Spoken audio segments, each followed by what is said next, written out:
안녕하세요. 사연에 빠지다의 DJ 민영입니다. 오늘도 두 가지 사연 준비되어 있는데요. 끝까지 함께 해주시고요. 구독과 좋아요 버튼도 눌러주세요. 그럼 오늘의 사연 바로 시작해 볼게요. 안녕하세요. 항상 채널 잘 보고 있는 평범한 여성 시청자입니다.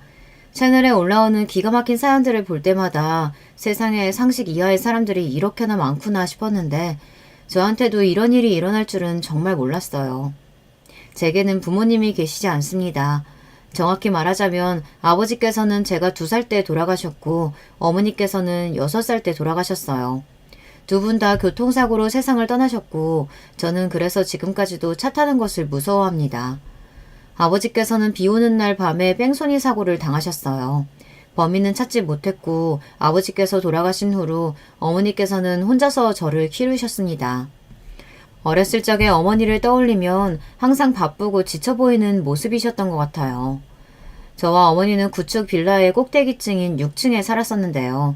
요즘에는 4층 이상의 건물에는 법적으로 엘리베이터를 설치해야 하지만 당시만 해도 그런 법이 없었기에 저희 빌라에는 엘리베이터가 없었어요.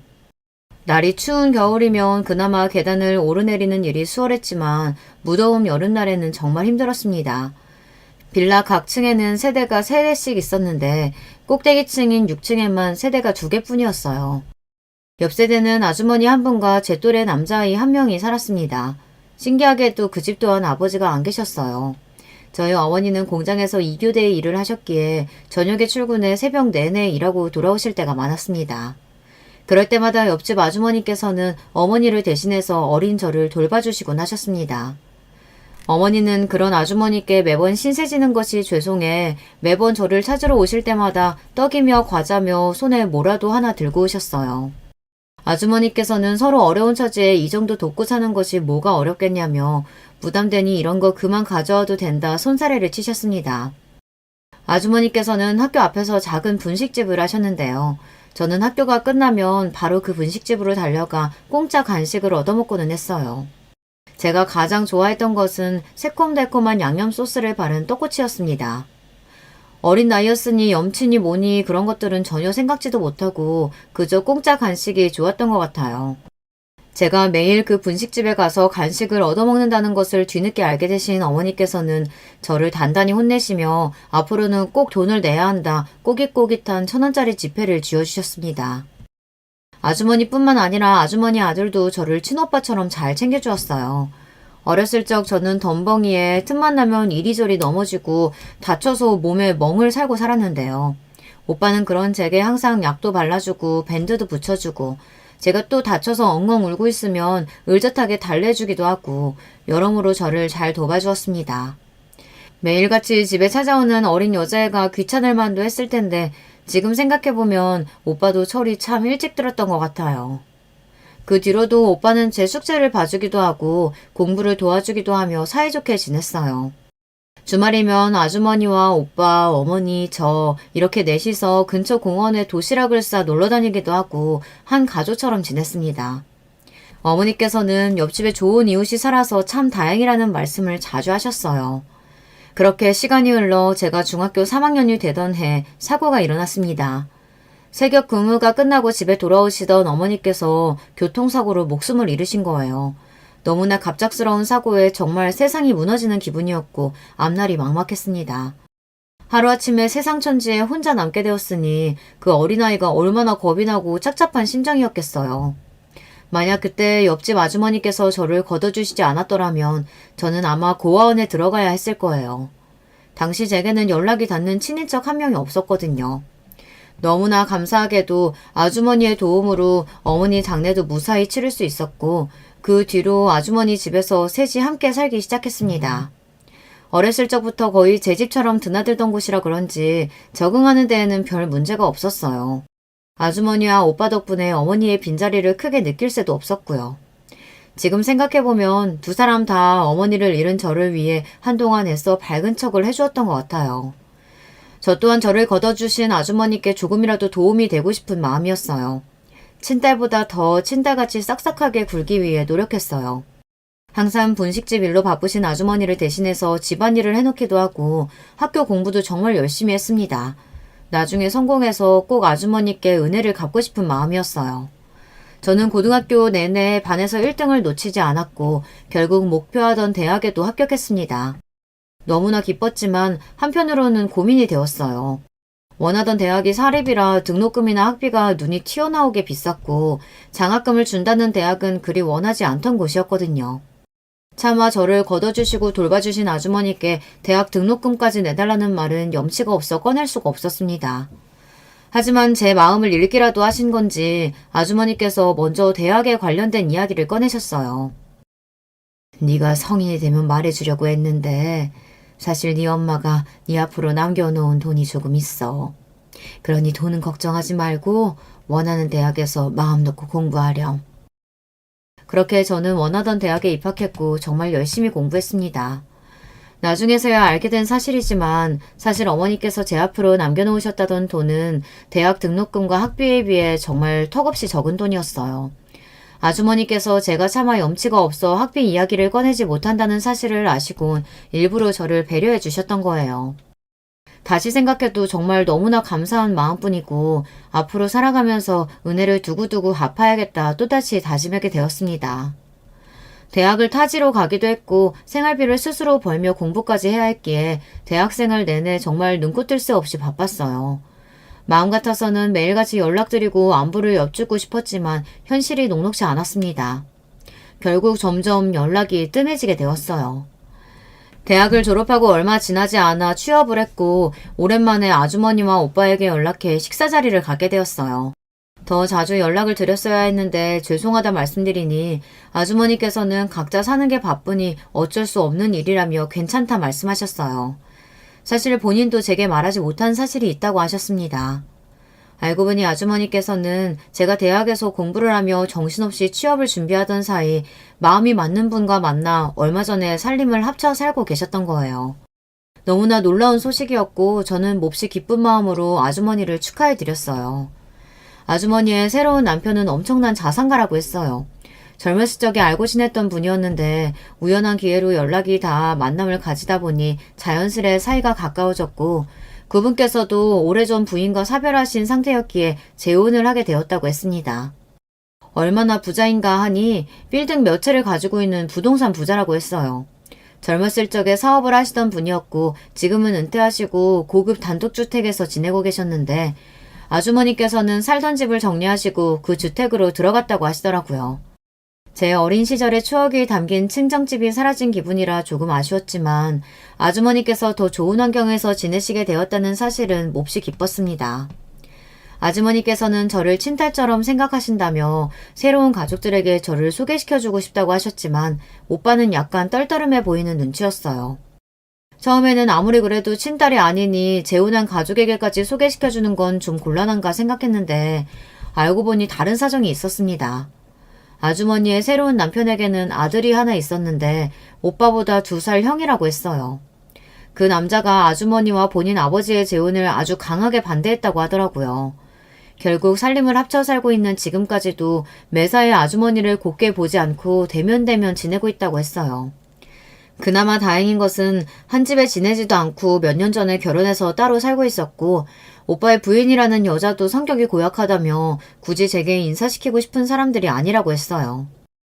아주머니와 오빠의 입장을 곤란하게 만들고 싶지도 않았고 전에 듣기로는 저를 그리 반겨줄 것 같은 분위기도 아니었기에 결국 인사는 나중으로 미루기로 했습니다. 대신 그 만남 이후로 오빠와 훨씬 자주 연락을 나누며 만남을 갖기 시작했어요. 오빠는 나름대로 규모가 있는 회사에서 일하고 있었는데 알고 보니 제 직장과 굉장히 가까운 곳에 위치해 있었습니다. 서로 일이 끝나면 만나서 식사를 같이 하기도 하고 주말에는 아주머니를 모시고 셋이서 가까운 곳으로 나들이를 다니기도 했어요. 그러다 보니 점점 더 사이가 가까워지게 되었고 서로 이성적인 호감이 생기기 시작했습니다. 사실 저는 고등학교 시절 남몰래 오빠를 짝사랑했었어요. 어렸을 적부터 언제나 제게 다정한 오빠였고 항상 듬직하고 멋있는 사람이었기에 저도 모르게 그런 마음이 생겨났던 것 같습니다. 하지만 당시에는 그 마음을 오빠에게 표현하지는 못했어요. 저는 얹혀 사는 처지였고 오빠는 아주머니의 외동 아들이었으니까요. 아주머니께서는 오빠가 5살 때 전 남편과 이혼하신 이후로 평생을 오빠 하나만 바라보고 살아오셨어요. 비유를 하자면 대감집 자식과 그 집에서 얹혀 살며 일하는 머슴과 같은 관계였다고나 할까요. 물론 아주머니께서는 친딸처럼 저를 정말 예뻐하셨고 오빠와 차별하며 키우지도 않으셨지만 그냥 저 스스로 그런 생각이 들었어요. 제가 감히 이런 마음을 품어서는 안 되는 거라고요. 너도 이미 어느 정도 느끼고 있었겠지만 나 너한테 호감 있어. 동생이나 가족으로서가 아니라 이성으로 말이야. 우리 정식으로 만나보자. 그렇게 애써 제 마음속의 호감을 부정하며 지내던 어느 날 오빠가 먼저 제게 고백을 해왔고 전 정말 놀랐습니다. 오빠는 제가 어느 정도 눈치채고 있는 줄 알았다지만 전 정말 전혀 오빠의 마음을 예상하지 못했었거든요. 그저 여동생처럼 생각해서 잘 챙겨주는 것이겠거니 싶었는데 오빠도 저와 같은 마음이었다니 정말 기뻤어요. 아주머니께서도 저희의 교제 소식에 많이 놀라시긴 했지만 다행히도 저희 둘을 축하해 주셨고 그렇게 만남을 이어가다 결국 결혼까지 하게 되었습니다. 상견례는 원래 두 집안이 처음으로 만나 인사를 나누는 자리잖아요. 사실 시어머니와 남편은 제게 친정 가족이나 다름없는 사람들이었기에 굳이 상견례 자리를 가질 필요가 없었어요. 그냥 간단하게 시아버지와 남편의 이복형 부부를 만나 인사를 드리고 저녁 식사를 함께 하기로 했어요. 시어머니와 시아버지의 결혼을 끝까지 반대했다던 남편의 이복형, 그러니까 제게 아주버님이 되는 사람은 첫 만남 자리에서부터 불만이 아주 가득해 보이는 얼굴이었습니다. 아주버님은 몇 년 전 결혼했는데 부인 되는 사람이 저보다 무려 6살이나 어린 여자였어요. 그 여자도 저를 쳐다보는 표정이 영 곱지만은 않더라고요. 둘은 혼전 임신으로 결혼했고 사이에 아들 하나가 있었습니다. 그 여자는 결혼할 당시 대학생이었는데 아이가 생겨 학교를 자퇴했다고 했어요. 아주버님도 특별한 직업 없이 시아버지의 명의의 건물을 몇 개 관리하며 월세로 먹고 사는 사람이었고 결혼식이며 신혼집이며 전부 시아버지 돈으로 했다고 하더라고요. 원래대로라면 나이가 어찌되었든 저보다 가족 서열상으로는 윗사람이니 형님이라고 부르는 게 맞았지만 도저히 손윗 동서에게 윗사람 대접을 해주기가 어려웠습니다.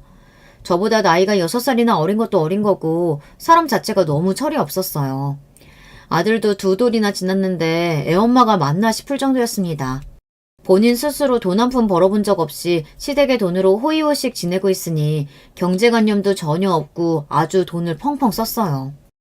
아이는 베이비시터에게 맡겨놓고 하루 종일 친구들과 브런치며 쇼핑이며 나다니기 바빴고 피부과도 수백만 원씩 돈을 바르며 외모를 바꿨습니다.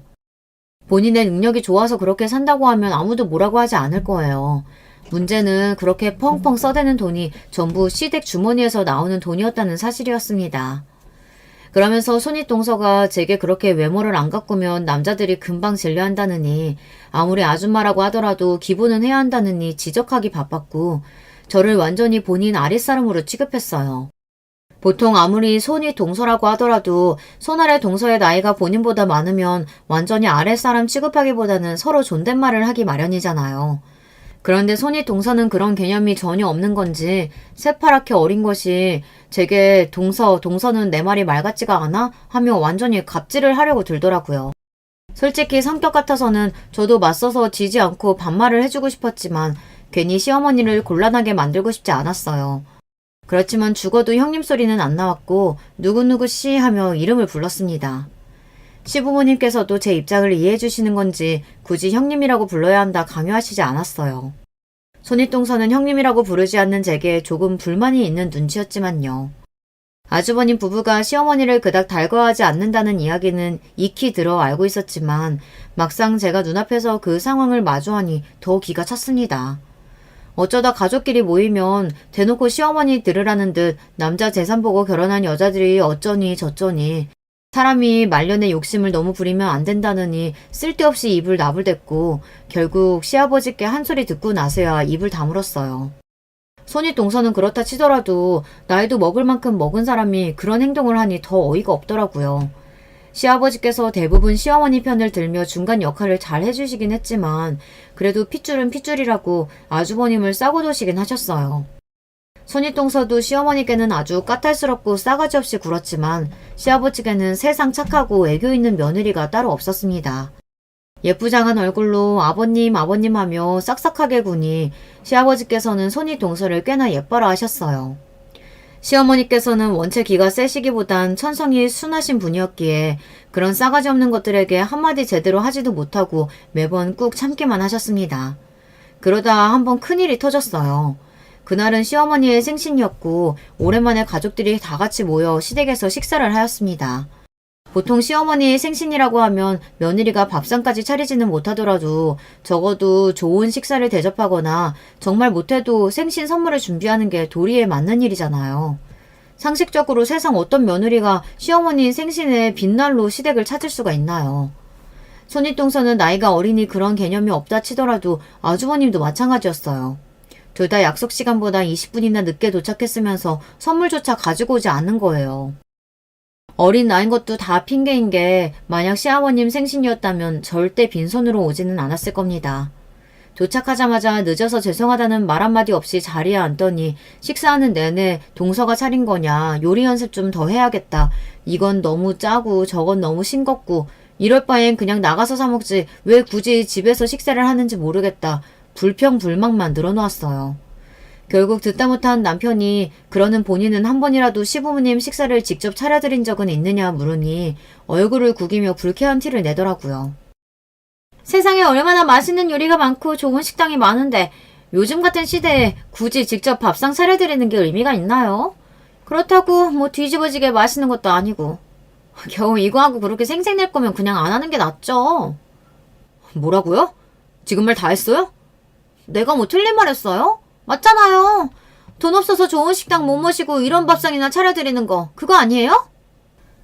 금세 험악해진 식탁 분위기에 결국 시아버지께서 나서서 중재를 하셨고 그렇게 적당히 큰일 없이 넘어가는 듯 했습니다. 식사가 끝나고 저희 부부는 준비한 선물을 꺼냈고 아주버님 부부는 당당하게 선물을 준비해오지 않았다고 말했어요. 아니, 어머니 생신이라 모이는 자리인데 선물을 안 가져왔다뇨. 생신이라고 꼭 선물을 드려야 하나요? 평소에 어머니께서 워낙 검소하셔서 선물 같은 건 안 드려도 괜찮은 줄 알았죠. 갖고 싶은 게 있으셨다면 미리 말씀을 하시지 그러셨어요. 평소에 하도 동서랑 같이 저한테 낭비 좀 하지 말라고 난리셔가지고 일부러 안 산 거예요? 그걸 지금 말이라고 해요? 해도 너무한다는 생각 안 해요? 그럼 도대체 왜 온 겁니까? 와서 한다는 일이라곤 정성스레 준비한 밥상 앞에서 불평불만만 늘어놓고 둘 다 그 정도 기본적인 개념도 없어요? 선물이 없으면 적어도 예의상 축하하는 척이라도 해야죠. 지금 대체 뭐 하자는 겁니까? 말 좀 조심하지. 윗사람한테 싸가지 없이 그게 무슨 말버릇이야. 다들 조용히 해라. 좋은 날 같이 모여 축하하자고 불렀더니 어딜 부모 앞에서 자식의 연성을 높이고 있어. 결국 센씨 축하 자리는 엉망이 되었고 시어머니께서는 울음을 터뜨리셨어요. 그런 시어머니의 모습을 보니 저도 마음이 미어질 듯 아팠습니다. 시아버지께서는 아주머님 부부에게 아무리 그래도 작은 선물이라도 성의껏 가져왔어야지 생일을 축하하는 자리에서 그게 무슨 상식 없는 태도냐 나무라셨어요. 손윗동서는 애처럼 입술을 삐죽 내밀고는 자리가 끝날 때까지 한마디도 하질 않았어요. 그날 이후로 그렇지 않아도 대면대면했던 저희 부부와 아주머님 부부 사이는 더더욱 멀어졌습니다. 개인적인 연락은 전혀 주고받지 않았습니다.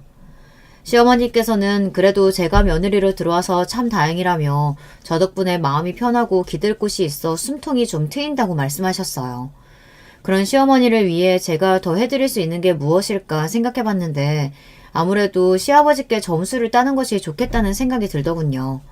앞서 말씀드렸듯 손윗동서는 어린 나이에 얼굴도 예쁘장하고 애교도 많고 손자를 안겨드려서 그런지 시아버님께서 기본적으로 꽤나 예뻐라 하시는 편이었습니다.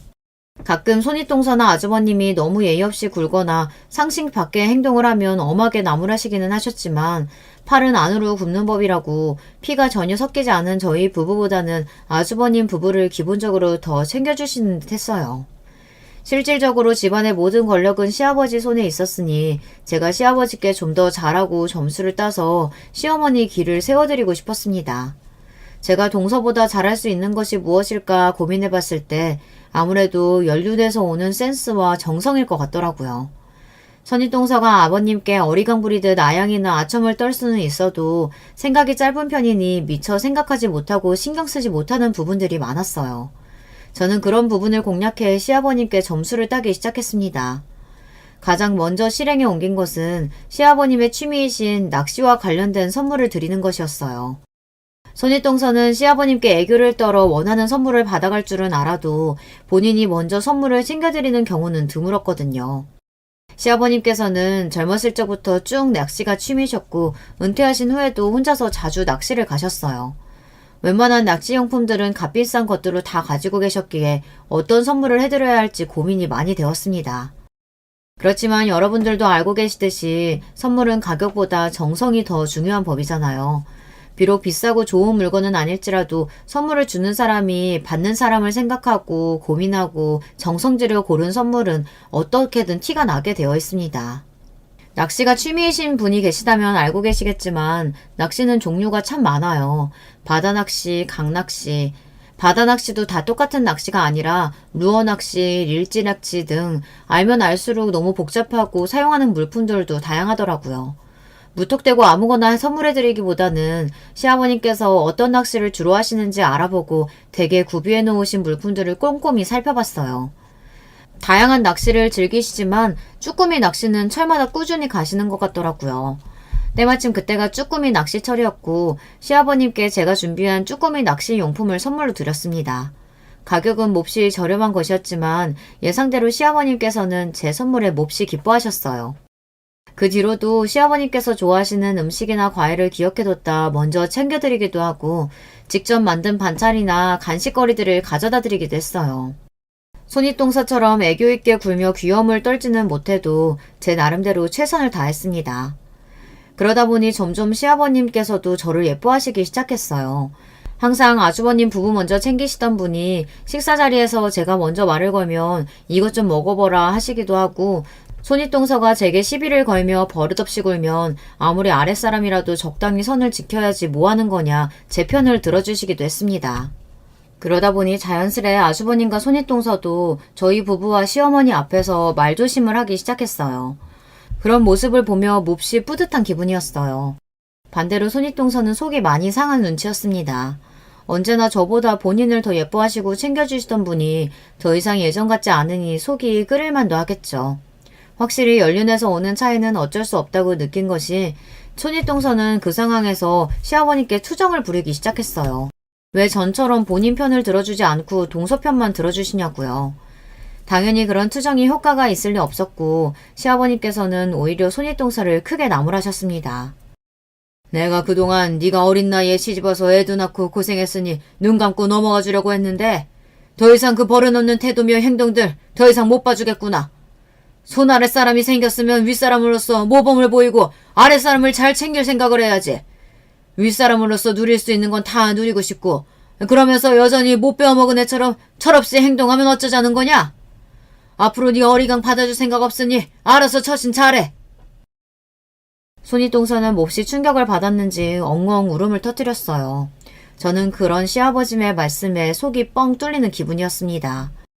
그날 이후로 저희 부부와 시어머니 그리고 시아버지는 더욱 사이가 친밀해졌고 시아버님께서는 저희 부부를 친아들 부부 대하듯 잘 챙겨주셨습니다. 그러나 그런 평화는 그리 오래가지 못했어요.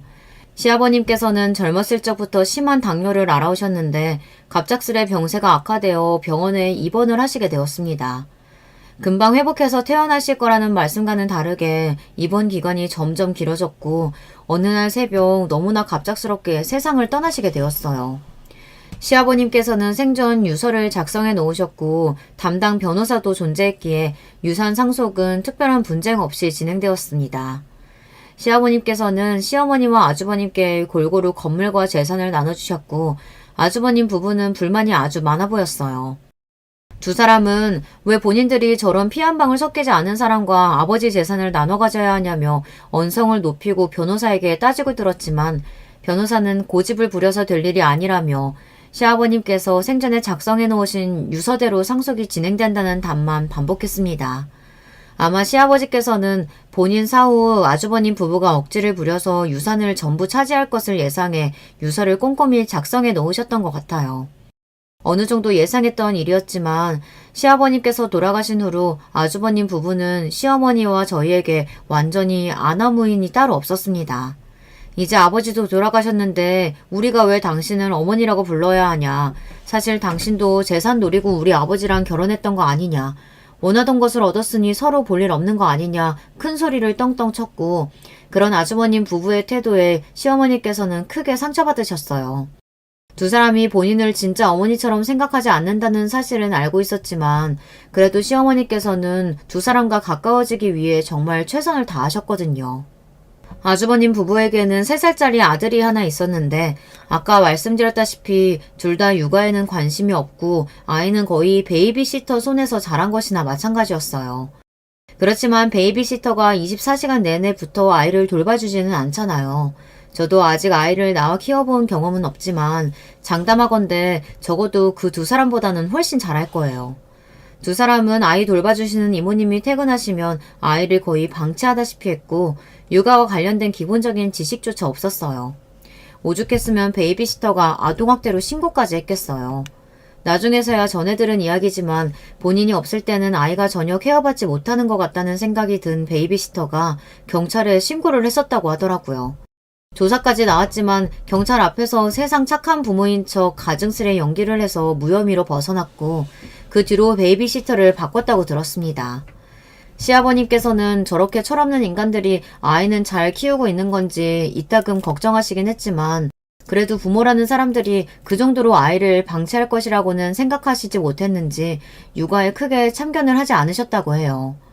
하지만 두 사람의 이야기를 전해들은 시어머니께서는 진심으로 아이가 걱정이 되셨다고 합니다. 그 뒤로 시어머니께서는 두 사람에게 육아에 대해 이것저것 알려주시기도 하고 시어머니 돈으로 육아용품을 사서 보내기도 했어요. 하지만 두 사람은 그러거나 말거나 왜 참견이냐며 까칠한 태도였고 본인들 일은 본인들이 알아서 하겠다고 못을 박았습니다. 그러던 어느 날이었어요. 그날은 시아버님께서 아주버님 부부에게 시댁에 잠깐 들렀다가라고 말씀하신 날이었고 두 사람이 저녁 시간에 맞춰 손주 없이 둘이서 시댁을 찾았다고 해요. 그 모습을 보신 시어머니께서는 당연히 아이는 베이비시터가 봐주고 있겠거니 생각하셨다고 합니다. 오늘도 애는 그 시터인가 하는 이모님이 봐주시는 거니? 네? 아니요. 이 시간까지 일하는 시터가 어딨어요. 집에서 자고 있어요. 뭐야, 그럼 그 갓난애가 지금 혼자 있단 말이야, 집에? 갓난애라뇨. 3살이면 혼자서 밥도 먹고 걸어다니고 알아서 다 해요. 아, 제발 오바 좀 그만하세요. 잠깐 혼자 둔다고 큰일 안 나요. 상식적으로 도저히 이해가 안 되는 행동에 시어머니께서는 처음으로 두 사람에게 크게 호통을 치셨다고 해요. 앞뒤 이야기를 들은 시아버지께서도 니네가 제정신이냐며 언성을 높이셨고 그날 이후로 시어머니께서는 자주 아주버님 댁에 드나들며 아이를 돌봐주시기 시작했습니다. 저 두 사람에게 아이를 맡겨놨다가는 분명 언젠가는 큰일이 날 거라면서요. 처음에는 그런 시어머니의 행동에 불쾌감을 표하던 두 사람은 시간이 지날수록 낮에는 베이비시터, 밤에는 시어머니께서 아이를 돌봐주시니 편하긴 했는지 뻔뻔하게 태도를 바꿨어요. 어머니, 저희가 이번에 일주일간 해외로 여행을 가는데요. 아무래도 그렇게 긴 기간 동안 아이를 맡길 곳이 마땅찮아서요. 어머니께서 좀 맡아주세요. 처음에는 우리가 뭘 믿고 어머니한테 아이를 맡기냐, 아이한테 몰래 나쁜 짓 하는 거 아니냐, 말도 안 되는 것들로 트집을 잡고 시비를 걸던 사람들이 나중에는 본인들 여행 가는데 애 맡길 곳 없다며 시어머님께 떠넘기더라고요. 평소에는 대면대면 서로 인사도 제대로 안 하는 사이였으면서 꼭 필요한 일이 생기면 살살 웃으며 아양을 떠는 게 정말 가짜났습니다. 솔직히 저는 저런 것들 뭐가 이쁘다고 힘들게 아이까지 돌봐주나 싶었지만 시어머니께서는 애가 무슨 죄가 있냐며 군말 없이 아이를 맡아주셨어요. 그렇게 도움은 도움대로 다 받아놓고 시아버님 돌아가셨다고 입에도 담기 힘든 막말을 쏟아내며 태도를 싹 바꾸니 그간 아이를 돌봐주시며 어느 정도 두 사람과 사이가 가까워졌다고 생각하셨던 시어머니께서는 마음의 상처를 크게 입으셨어요. 그렇게 저희는 두 사람과 완전 연락을 끊고 셋이서 지내기 시작했습니다. 눈엣 가시였던 인간들을 안 보고 살게 되니 정말 속이 편했어요. 그렇게 몇 달간 평화로운 나날들이 계속되었고 앞으로도 쭉 그 사람들과는 마주보고 지낼 일이 없을 거라고 생각했습니다.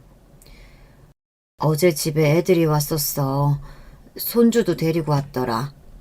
그동안 본인들이 죄송하다고 무릎 꿇고 엉엉 우는데 마음이 안 좋아서 밥 먹여 보냈다.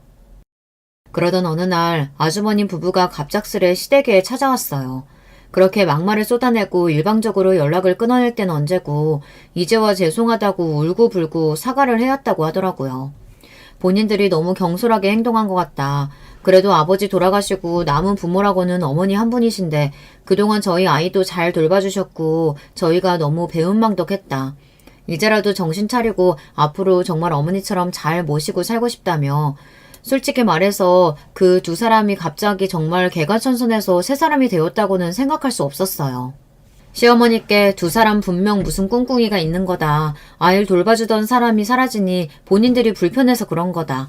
이제 와서 굳이 다시 연락을 하며 지낼 필요가 있냐. 제 생각을 말씀드렸지만 시어머니께서는 원체 심성이 고우신 분이라 두 사람이 울며 사과를 해오자 마음이 약해지신 것 같았어요. 결국 그 뒤로 아주버님 부부는 시댁을 자주 찾으며 시어머님과 식사도 하고 시아버님께 그랬던 것처럼 애교도 떨고 아양도 부리고 나름대로 잘 지내는 것처럼 보였습니다. 개인적으로는 몹시 마음에 들지 않는 상황이었지만 시어머님께서 두 사람과 잘 지내보고 싶으시다는데 제가 이래라 저래라 주제넘게 나서서 시어머니 행동에 제약을 걸거나 두 사람 사이를 갈라놓을 수는 없었어요. 그래서 애써 좋게 생각하려 노력하고 있었습니다. 그러던 어느 날 갑자기 시어머님께서 지금 지내시는 집을 처분하고 아주버님 부부 집에 들어가셔서 살겠다는 폭탄 선언을 하셨어요. 어머니, 그게 갑자기 무슨 말씀이세요? 그 사람들 집에 들어가 사시겠다뇨? 지금 사는 집은 나 혼자 살기엔 너무 넓기도 하고 안 그래도 슬슬 처분하고 이사를 가야 하나 싶었는데 마침 그쪽에서 먼저 같이 살자는 얘기를 꺼내더구나. 그렇지 않아도 손주가 걱정이었는데 그 집에서 살면 마음 편하게 돌봐줄 수도 있을 것 같고. 걔네가 좀 어리고 철이 없어서 그렇지 나쁜 애들은 아니야. 지난 일들도 다 반성하고 있고. 아무리 그래도 그렇지 시아버님과 만난 후로 그 두 사람에게 당하신 것들이 얼마인데 이렇게 쉽게 덜컥 그 인간들을 믿어도 되는 건가 싶었습니다. 제 생각에는 분명 무슨 꿍꿍이가 있어 보였지만 저와 남편은 사정상 어머니를 모시고 살 수 없는 상황이기도 했고 혹시 그 집에 들어갔다가 무슨 일이 생기기라도 하면 그때 다시 모셔오면 되는 일이니 일단은 그렇게 하시라 말씀드렸어요. 그렇게 시댁을 처분하고 시어머님께서는 아주버님의 아파트에 들어가 지내기 시작하셨습니다. 처음에는 걱정되는 마음에 하루가 멀다 하고 전화를 드리고 매일같이 연락을 했어요. 혹시나 그 사람들이 어머니한테 폭언을 하지는 않냐, 이상한 행동은 안 하냐, 돈이나 재산 관련 문제를 이야기하진 않냐 이것저것 여쭤봤지만 어머니께서는 항상 그런 걱정하지 않아도 된다며 애들도 너무 잘해주고 잘 지내고 있다. 아무 문제 없으니 맘 놓고 지내라 말씀하셨습니다. 그렇게 한 달, 두 달 정말 큰 문제 없이 시간이 지나갔고 그럴수록 저도 마음이 놓이기 시작했어요. 제가 진짜 괜한 걱정을 했던 건가. 시아버지가 돌아가시면서 아주버님 부부가 정말 본인들의 잘못을 깨닫고 이제와 개과천선이라도 했나 싶었습니다. 그렇게 마음을 놓고 지내다 보니 점점 연락이 뜸해졌고 저도 사는 게 바빠서 시어머니께 크게 신경을 기울이지 못하고 있었어요. 그러던 어느 날부터 시어머니께서 전화를 받지 않으시는 거예요. 문자나 카톡에도 답장이 전혀 없으시고요. 하루 이틀이야 바쁘시거나 사정이 있으셔서 그럴 수 있겠지 싶었지만 며칠이 지나도 연락이 안 되니 불안한 마음이 들었습니다. 별로 내키지는 않았지만 오랜만에 손이 동서에게 전화를 했고 요즘 어머니께서 연락이 안 돼서 그러는데 잘 지내고 계시는지 물었습니다. 그랬더니 어머니께서 몸이 좋지 않으셔서 누워 계시다고 하더라고요. 몸이 안 좋으시다고요? 어디가 어떻게 안 좋으신데요? 병원은 모시고 갔어요? 당연히 다녀왔고 얼마 전에 입원도 했어. 몸이 좀 많이 안 좋으셔. 입원을 했다고요? 그럼 지금 집에 계시다는 거예요? 아니면 병원에 입원을 하신 거예요? 병원 주소 말씀해 주세요. 아니 지금은 집에 계신데 오늘인가 어젠가 퇴원했어. 아무튼 올 필요 없어. 몸이 너무 안 좋으셔서 요즘 내가 얼마나 고생인지 곧 요양원 보내기로 했으니까 그렇게 알아. 뭐라고요? 요양원이요? 제 무릎의 손윗동서는 어머니께서 몸이 너무 안 좋으셔서 병원도 다녀왔고 입원도 했었다며 횡설수설을 하다가 갑자기 본인이 시어머니를 모시기 너무 힘들다고 요양원에 모실 거라고 하는 거예요. 너무나 황당한 말에 무슨 요양원이냐며 그 짧은 시간에 그 정도로 건강이 안 좋아지신 거냐. 요양원에 모실 바에야 내가 모시겠다. 지금 당장 어머니 데리러 가겠다 말하니 손윗동서는 본인이 알아서 하겠다 전화를 뚝 끊어버렸습니다.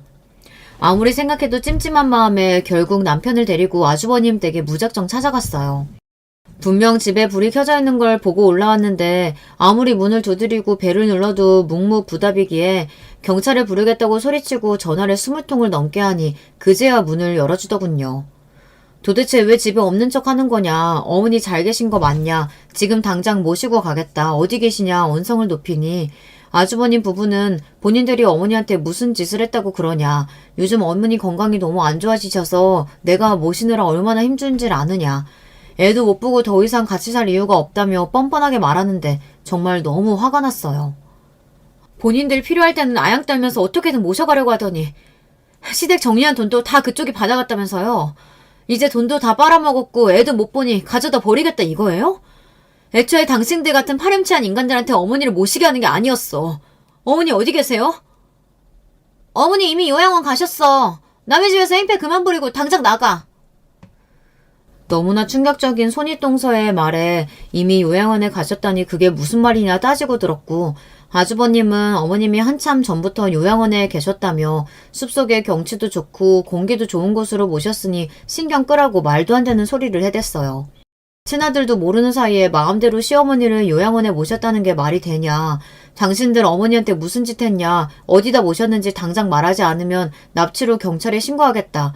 미친 사람처럼 소리를 지르니 결국 주소를 말해줬어요. 바로 남편과 함께 몇 시간을 꼬박 달려 요양원으로 향했습니다. 요양원은 강원도 산골에 주소를 모르면 절대 찾지 못할 만큼 꽁꽁 숨겨져 있는 곳이었어요. 어머니는 휴대폰도 다 뺏긴 채 그곳에 거의 감금당하듯이 맡겨져 있었습니다. 저희를 보자마자 눈물을 터뜨리시는 어머니를 보고 정말 속에서 천불이 나는 것 같았어요. 게다가 더 기가 막힌 것은 그 부부가 한 짓이 이뿐만이 아니라는 사실이었어요. 두 사람은 시아버지가 돌아가시고 시어머니께 주신 건물이며 재산을 전부 시어머니의 동의 없이 본인들 명의로 돌려놓고 통장에 있던 돈도 마음대로 빼갔습니다. 시어머니께서는 서류며 절차며 부동산에 관련된 것들을 잘 모르시니 감언이설로 살살 어머니를 꼬드겨 서류와 통장을 몰래 빼내가 그런 파렴치한 짓거리들을 저질렀던 것입니다. 그러나 이 두 사람은 이 모든 사실을 따지고 들자 너무나 뻔뻔한 태도로 일관했어요. 아니, 동서 친족 상도라도 몰라? 어차피 우리 가족이랑 신고해봤자 처벌도 안 돼. 그러게 그렇게 중요한 것들을 잘 관리했었어야지. 어차피 애초에 전부 우리 남편한테 상속될 것들이었잖아. 게다 욕심 부리지 말고 그냥 처음부터 없었던 거라고 생각하고 살아. 여러분은 친족 상도례라는 법을 들어보신 적 있으신가요? 쉽게 말하자면 친인척과 배우자 간에 발생한 절도죄, 사기죄 등의 재산 범죄에 대해 형을 면제해주는 특별법입니다. 이런 말도 안 되는 법이 세상에 어딨나요? 설령 피가 섞인 가족이라 하더라도 남의 재산을 함부로 가져갔다 강탈하고 사기를 쳤는데 도대체 왜 처벌을 할 수가 없다는 겁니까? 너무나 분하고 억울했지만 손윗동서 말대로 저희는 법적으로 친족이었고 가진 것들을 다 뺏겨놓고도 아무것도 할 수가 없는 것이었었어요. 이대로 정말 저 뻔뻔한 년놈들은 떵떵거리며 잘 사는 꼴을 보고만 있어야 하는 건가? 겨우 친족이라는 이유만으로 이렇게 억울하게 참고 넘어가야 하는 건가? 무력감을 느끼던 찰나 시어머니께서 정말 깜짝 놀랄 만한 말씀을 하셨어요. 사실 죽은 남편이랑 나랑은 법적으로 아무 사이도 아니다. 혼인신고를 안 했거든. 그냥 살림만 합쳐 살았던 거야. 죽은 후에 나한테 남겨준 것들도 상속이 아니고 전부 증여받은 것들이었어. 정말 상상도 하지 못한 일이었습니다. 시어머니께서 재혼을 하셨다기에 당연히 시어머님과 혼인신고를 올리고 살림을 합치셨을 거라고 생각했는데 알고 보니 두 분께서는 법적으로 아무 사이도 아니셨던 거예요. 그저 동거인이었던 거죠. 왜 혼인신고를 하지 않았냐 여쭤보니 시아버님께서 혼인신고를 하시고 싶어 했지만 시어머니께서 망설이셨다고 하더라고요. 일단은 살림을 합치고 살다 시간이 좀 지나면 다시 이야기해보자 말씀하셨던 것이 시아버님께서 돌아가실 때까지 미루고 미루다 결국 혼인신고를 하지 않으신 것이었습니다. 그러니 당연히 시아버지의 아들인 이복형과 손윗동서와 시어머니께서는 법적으로 아무 사이도 아니었고 그들이 한 모든 파렴치한 행동들은 친족 상도례에 전혀 해당되지 않는 범죄였어요. 그날로 바로 변호사를 찾아가 상담을 받았습니다. 민사와 형사 고소 준비를 시작했습니다. 손익동서가 제게 전화로 떠벌떠벌 본인들이 어쨌고 저쨌고 본인 입으로 범죄 행위를 전부 시인했었고 그 외의 증거와 정황들도 너무나 명백했기에 변호사 측에서는 민사와 형사 고소 같이 준비하는 것이 좋을 것 같다고 말했습니다.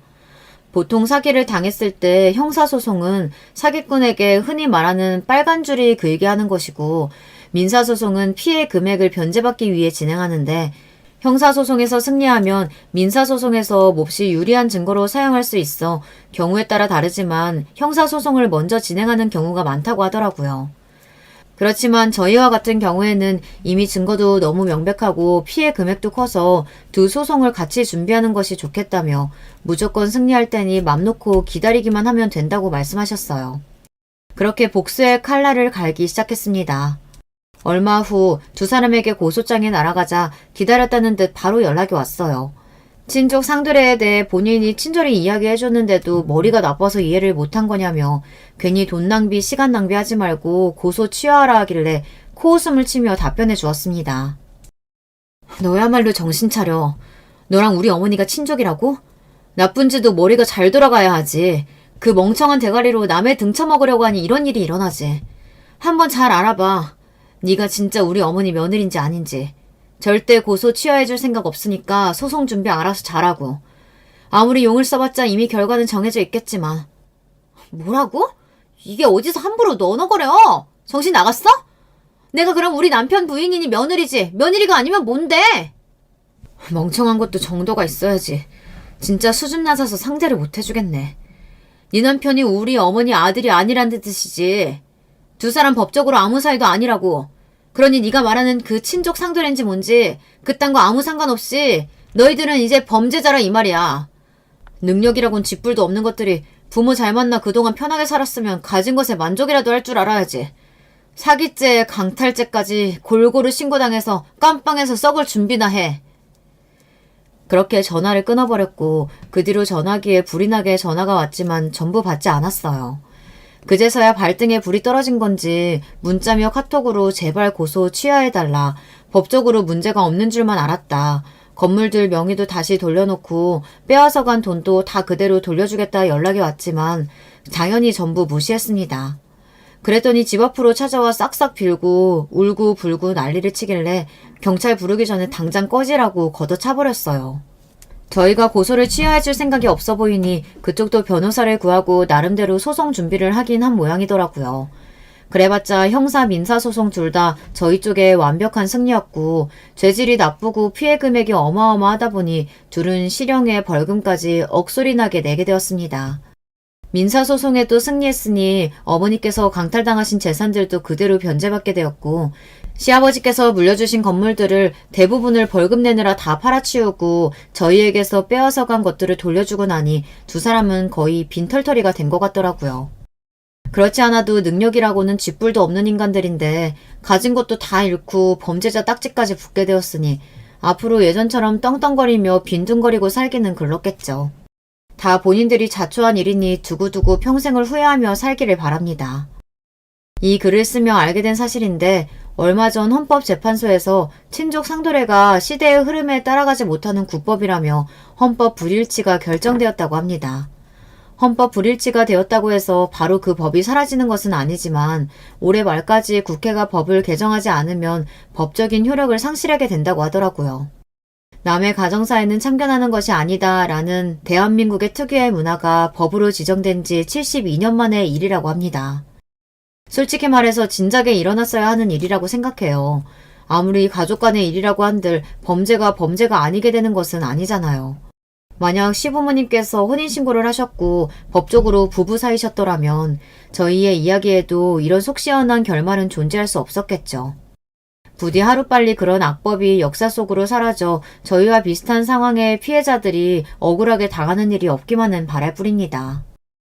선량한 사람들끼리 모여 범죄나 나쁜 일 없이 사이좋게 지낼 수만 있다면 참 좋을 텐데 어딜 가나 손이동서와 아주버님처럼 남의 등쳐먹고 본인들 이속만 챙기려는 속이 시커먼 사람들이 많다는 사실이 참 애석합니다.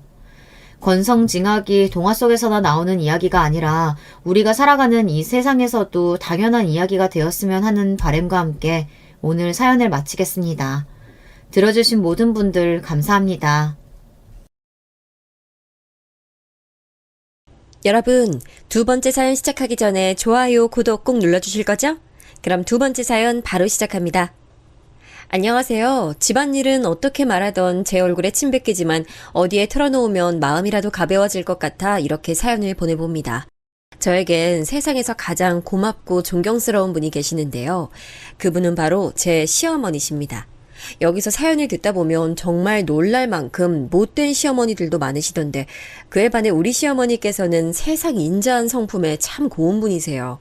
저는 결혼 후 지금까지 시어머니를 모시고 살고 있는데요. 그동안 고부 갈등 같은 일들을 단 한 번도 겪어본 적이 없어요. 남편도 그런 시어머니의 고운 마음씨를 그대로 받았는지 성품이 남달라 절 많이 아끼고 잘 챙겨줍니다. 저는 지인의 소개를 통해 남편을 만나 결혼했습니다. 결혼 전 저는 작은 회사에 다니고 있었는데요. 그때 가게를 운영하고 있던 남편과 결혼한 뒤에 회사를 그만두고 전업주부가 됐습니다. 남편과 결혼해 같이 살 생각을 할 땐 정말 행복했습니다. 한편으론 걱정이 컸죠. 저는 어렸을 적부터 화목하지 못한 가정에서 자랐습니다. 부모님은 서로 눈만 마주치면 싸우셨죠. 그러던 어느 날 포악한 아버지의 성격을 더는 견딜 수 없던 어머니께서 집을 나가셨고 그 뒤 아버지는 절 보호시설에 버리셨습니다. 그렇게 저는 나이가 꽉 찰 때까지 부모님을 원망하며 보호시설에서 지냈고 그동안 부모님과 단 한 번도 연락하지 않았습니다. 보호시설에서 사는 동안 저는 나름 열심히 공부해 적당한 대학교에 입학했고 장학금까지 받으며 무사히 졸업했습니다. 그런데 한 번은 제가 졸업 후 취업했을 때 제 번호를 어떻게 하셨는지 아버지한테 연락이 온 거예요. 선이야. 나 네 아버지다. 내가 너 취직했다는 소리를 들었는데 맞냐? 그럼 이제 돈 좀 벌지? 내가 지금 돈이 필요한데 네가 좀 빌려줬으면 좋겠다.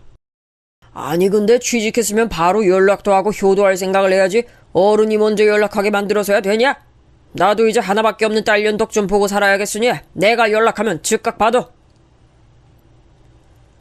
다짜고짜 돈을 내놓으라고 하는 아버지의 말이 너무 황당했습니다. 아버지가 제게 해준 게 뭐가 있다고 제 덕을 보고 살겠다고 하신 걸까요? 처음 아버지의 연락을 받고 속도 없이 좋아했던 제가 바보 같았어요. 이후 저는 몇 번 정도 아버지께 돌려받을 생각 없이 돈을 보내드렸습니다. 아무리 절 보호시설에 버렸어도 제 아버지니까 낳아준 은혜를 생각하고 드린 거였죠.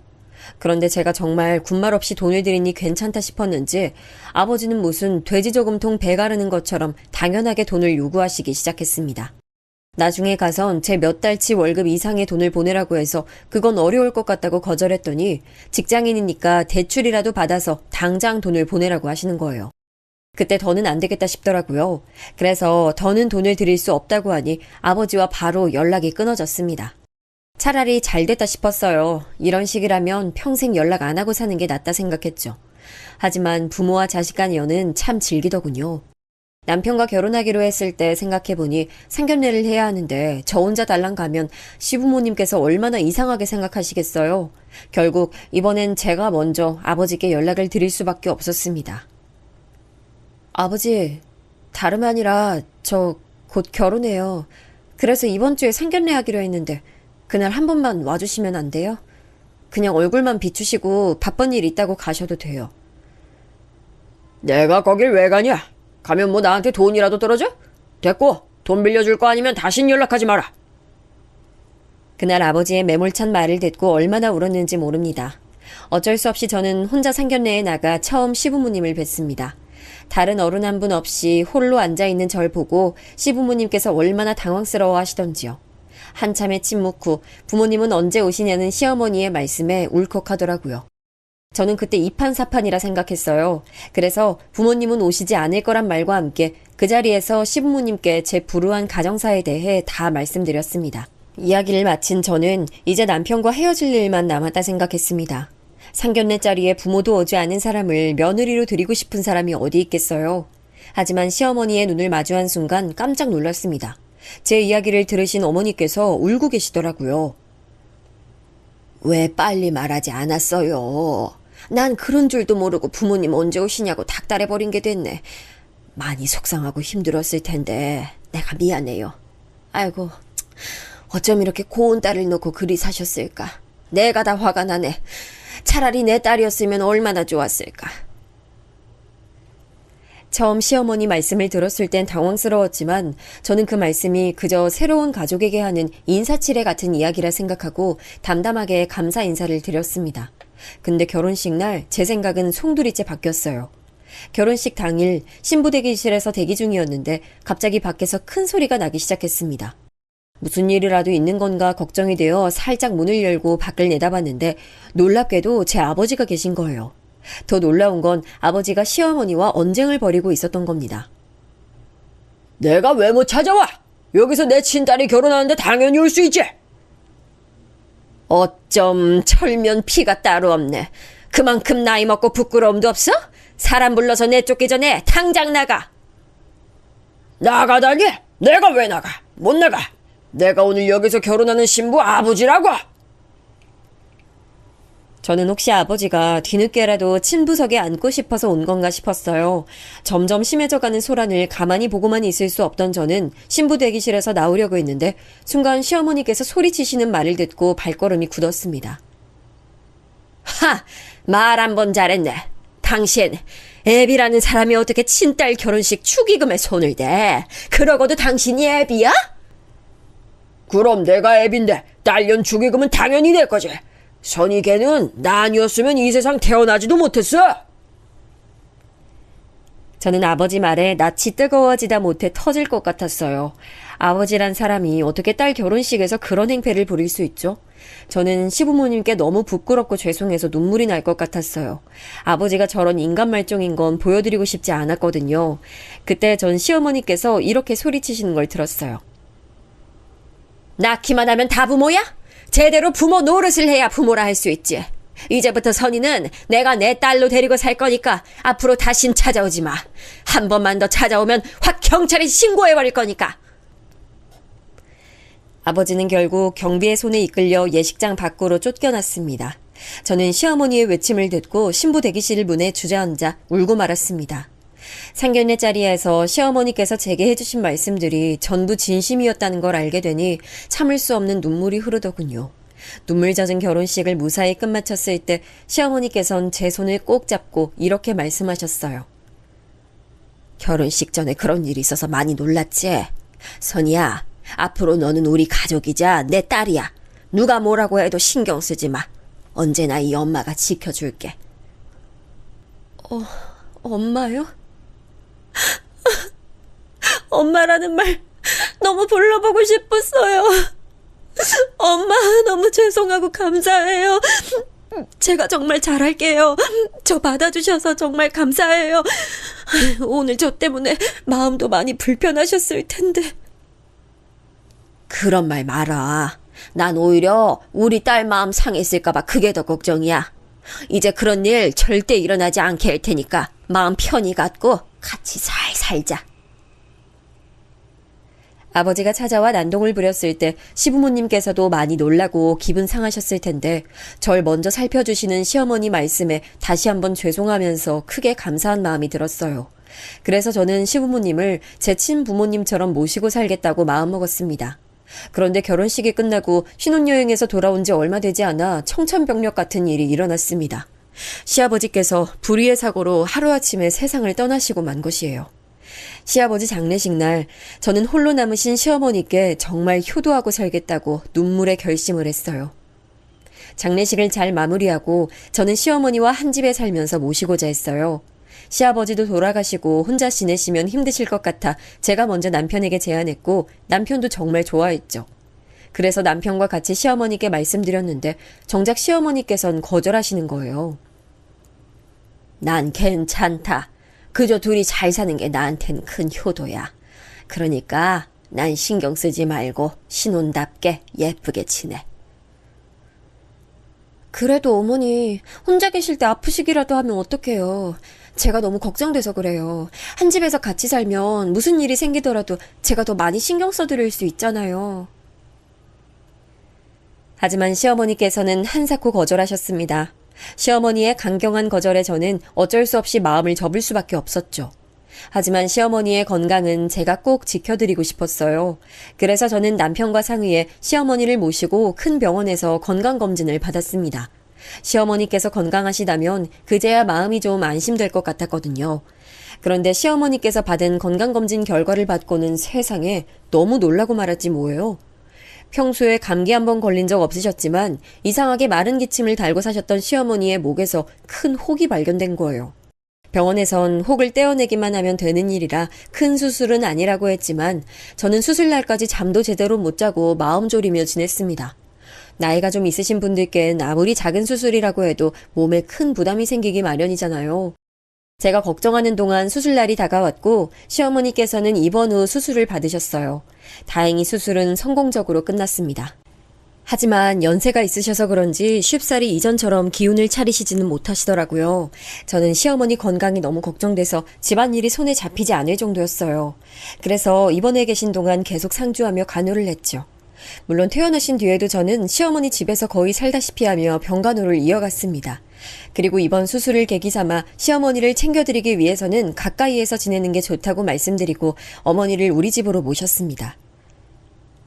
내가 신혼부부 사이에 껴있으려니 신혼생활 방해하는 것 같아서 걱정 많았어. 그래도 우리 딸 얼굴 이렇게 자주 보니까 기분 좋네. 그렇죠, 어머니. 이렇게 같이 사니까 얼마나 좋아요. 저도 일어나자마자 어머니 뵐 수 있어서 너무 행복해요. 우리 쭉 이렇게 다 같이 살아요. 네? 그래. 내가 우리 딸 덕분에 하루하루가 행복해. 꼭 평생 소원을 다 이룬 것 같아. 다 우리 딸 덕분이다. 그렇게 남편과 함께 시어머니를 모시고 산 지 5년쯤 되던 해였어요. 어느 날 도련님이 결혼할 여자를 데리고 왔더라고요. 도련님은 대학교 교수였는데요. 도련님이 가족들에게 데려온 여자도 마찬가지로 같은 대학에서 근무하는 교수였습니다. 처음 마주한 사람이었지만 우리 가족을 대하는 태도며 말씨까지 정말 보기 좋고 예의 바른 사람이었죠. 게다가 성격이 약간 불같은 도련님과 잘 지내는 모습을 보니 참 착하고 성격 좋은 여자라고 생각됐어요. 시어머니께서도 상당히 마음에 드신 눈치였죠. 이후 서방님께서는 동서와 결혼하셨고 우리 가족은 서로 평화롭게 잘 지내는 것 같았습니다. 그런데 시간이 흐를수록 동서를 중심으로 자꾸 마음 불편한 일이 생기더군요. 동서는 자신이 명문대 교수인 것에 큰 자부심을 가지고 있었습니다. 물론 명문대 교수가 될 만큼 동서 학력은 화려한 편이었죠. 그래서인지 동서는 본인의 기준에서 학력이나 집안 배경이 낮다고 생각이 드는 사람은 무시하고 하대하는 못된 심보가 있었습니다. 저는 처음에 동서가 착한 사람이라고만 생각해 이것저것 챙겨주며 잘 지내려고 했어요. 근데 어느 날 동서랑 같이 마트에 장을 보러 갔다가 살짝 충격적인 일을 겪었지 뭐예요. 마트에서 동서와 같이 장을 보고 있었는데 거기서 동서의 지인을 만난 거예요. 근데 동서가 지인을 보자마자 갑자기 영어로 대화를 하더라고요. 그리고 저는 꽂아 놓은 보릿자루처럼 놔두고 자기들끼리 한참을 떠드는 겁니다. 저는 그저 본인들끼리 은밀하게 이야기하고 싶었나 보다 싶어 조금 떨어져서 가만히 기다리고 있었죠. 근데 얼마 뒤 대화가 끝난 동서가 저한테 다가와 한마디 하는 거예요. 죄송해요, 형님. 오랜만에 대학 동기를 만났더니 너무 반가워서 이야기가 길어졌네요. 근데 저 친구가 해외 출신이라 영어로 말하는 걸 더 선호해서 말이에요. 형님은 하나도 못 알아들으셨을 텐데 많이 심심하셨죠? 심심하긴. 동서 친구가 오랜만에 가족끼리 여행 다녀왔다는 얘기를 들으니까 나도 왠지 여행 가고 싶어지던데? 그래서 여행 간다면 어디로 갈지 생각하다 보니까 하나도 안 심심했어. 어머, 형님 다 알아들으셨구나. 보기보다 영어 잘하시나 봐요. 그렇게 말하면서 저를 위아래로 훑어보는데 눈빛이 그렇게 안 봤는데 의외라는 듯 했어요. 그 순간 동서의 시선에 기분이 너무 불쾌하더라고요. 만약 제가 거기서 영어를 아예 못 알아들었다면 동서가 저를 어떤 시선으로 볼지 예상이 됐거든요. 하지만 마음 한편으로는 제 기분 탓일 수도 있지 싶어 그날은 그냥 다른 말 없이 넘어갔습니다. 그런데 그 후에도 동서는 몇 번이나 저를 시험하듯 하더군요. 저를 볼 때마다 영어에 관한 질문을 하질 않나, 같이 잘 보고 있던 드라마를 꺼버리고 갑자기 영어 뉴스를 틀질 않나, 그것도 아니면 대뜸 같이 영화 한 편 보자면서 자막 없는 미국 영화를 틀어놓는 거예요. 그리고 중간중간 저를 떠보면서 사람 신경을 살살 긁더군요. 형님, 방금 저 배우가 뭐라고 하셨는지 알아들으셨어요? 당연히 알아들었지. 왜, 동서는 못 알아듣겠어? 그래서 나한테 묻는 거야? 어머, 아니요. 제가 모를 리 있겠어요. 명색이 대학 교수인데요. 저는 혹시나 형님이 못 알아들으신 건 아닌가 싶어서 알려드리려고 물어본 거예요. 내가 알아듣든 못 알아듣든 동서가 무슨 상관이야? 그리고 저번부터 생각한 건데 동서 묘하게 사람 기분 나쁘게 하는 게 있어. 자꾸 영어 가지고 나 떠보기나 하고 말이야. 다 알고도 그냥 넘어가 줬더니 내가 만만한가 봐. 아니에요, 형님. 만만하긴요. 생각해보니까 제가 말이 좀 별로였던 것 같네요. 죄송해요. 자꾸 그렇게 말하니 저도 더는 좋게 쳐내지 못하겠더라고요. 그러더니 그 이후부터는 별다른 말이나 떠보는 행동도 사그라들었습니다. 만약 제가 하나라도 모르는 티를 냈다면 저를 얼마나 무시했을지 짜증나더라고요. 그 이후부터 저는 동서와 조금씩 거리를 뒀습니다. 그렇게 제가 동서에게 보이지 않게 선을 긋는 사이 어느 순간부터 동서의 시선은 시어머니에게 향해 있었어요. 사실 시어머니께서는 어린 시절 집안 사정 때문에 국민학교도 졸업하지 못하셨어요. 시어머니의 아버지께서는 도박에 빠져 살았는데 그 때문에 큰 빚을 많이 지셨다고 해요. 그 바람에 시어머니는 유년 시절 내내 빚쟁이에게 시달렸고 가족 모두가 빚쟁이들을 피해 야반도주를 하며 이사를 하셨다고 합니다. 그러다 보니 시어머니의 형제들은 미리 독립해서 출가해버렸고 그 탓에 가족들은 뿔뿔이 흩어진 채 살고 계신답니다. 시어머니께서도 일찍이 독립해 살아남기 위해서 여태껏 안 해본 일이 없이 사셨다고 해요. 이 이야기들은 대부분 제가 시어머니와 같이 살게 됐을 무렵 시어머니께서 술 한잔 하시면서 살짝 알려주신 것들이었어요. 친아들인 남편에게도 잘 말하지 않은 이야기를 제게 해주셨던 거죠. 하지만 동서는 시어머니께서 불러도 잘 오지 않았고 그러니 시어머니의 이야기를 들을 새도 없어서 시어머니께서 얼마나 힘들게 살아오셨는지 아무것도 몰랐어요. 그 때문에 동서는 시어머니께서 국민학교도 제대로 나오지 못했다는 걸 그저 가난의 상징 또는 게으름의 표본이라고 여겼던 것 같아요. 저에게 한 소리 들은 후 동서는 방향을 바꿨는지 그때부터 시어머니를 뵈러 집으로 올 때마다 시어머니를 무시하기 시작했습니다. 제게 했던 것처럼 시어머니 앞에서 영어로만 말한다던가 일부러 어려운 사자성어를 쓰는 등 요즘 젊은 사람들만 잘 아는 줄임말을 막 쓰는 거예요. 그리고 잘 못 알아들으셔서 되물으면 그걸 그렇게 비꼬는 거예요. 어머, 어머니, 이런 것도 모르세요? 요즘 사람들은 다 아는 건데 이것도 모르시면 어떡해요? 우리 어머니 공부 좀 하셔야겠다. 아, 그래? 우리 둘째 아가 덕분에 내가 이런 것도 알게 되는구나. 동서 타박에도 시어머니께서는 사람 좋은 웃음 지으면서 그저 좋게 넘어가셨습니다. 하지만 저는 그냥은 못 넘어가겠더군요. 동서, 지금 우더름께 그게 무슨 말버릇이야? 시어머니께 뭐? 공부 좀 하셔야겠다고? 그런 말하기 전에 동서 나이값 하는 법이나 좀 공부해봐. 대학 교수식이나 돼서 어쩜 그렇게 애만도 못하게 굴어? 아유, 첫째야, 괜찮어. 오히려 나는 새롭게 아는 게 생기니까 기분이 좋아. 둘째 얘도 다 생각이 있어서 한 말일 테니 너무 나무라지 마. 시어머니께서 그렇게 좋게 넘기자 하시는데 제가 어떻게 동서의 행동을 저지할 수 있겠어요? 그렇게 매번 저는 시어머니를 향한 동서의 은근한 비웃음을 지켜볼 수밖에 없었습니다. 그러다 시간이 흘러 동서가 임신했습니다. 그런데 동서를 보살펴줘야 할 서방님은 대학교에서 진행하던 연구 때문에 매일 늦게 퇴근하는 편이었어요. 그 때문에 매일 밤 늦게까지 홀로 있던 동서가 제게 전화해 도움을 요청하는 일이 잦아졌습니다. 저도 아들이 있어 임신 후 입덧하고 배가 불러오는 게 얼마나 힘든지 잘 알고 있었습니다. 그래서 혼자 집에서 힘들어하는 동서를 외면하지 못하고 고가운 마음도 접어둔 채 동서 뒷바라지를 해줬습니다. 단순히 제가 동서를 챙겨주고 싶었던 마음보다는 시어머니께서 동서를 직접 챙겨주고 싶어 하셨는데 여의치 않아서 그런 것도 있었어요. 제가 임신했을 때 시어머니께서 직접 저를 많이 챙겨주셨는데 아무래도 당신께서 나이가 드시고 수술도 받은 몸이라 직접 챙겨주시기 힘든 상황이셔서 많이 속상해 하시더라고요.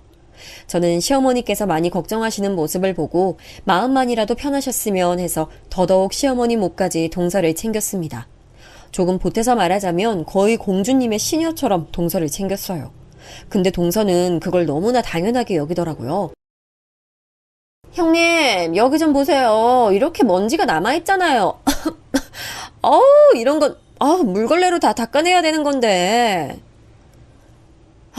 그래, 알았으니까 동서는 나오지 말고 방 안에서 쉬고 있어. 배도 아프다면서.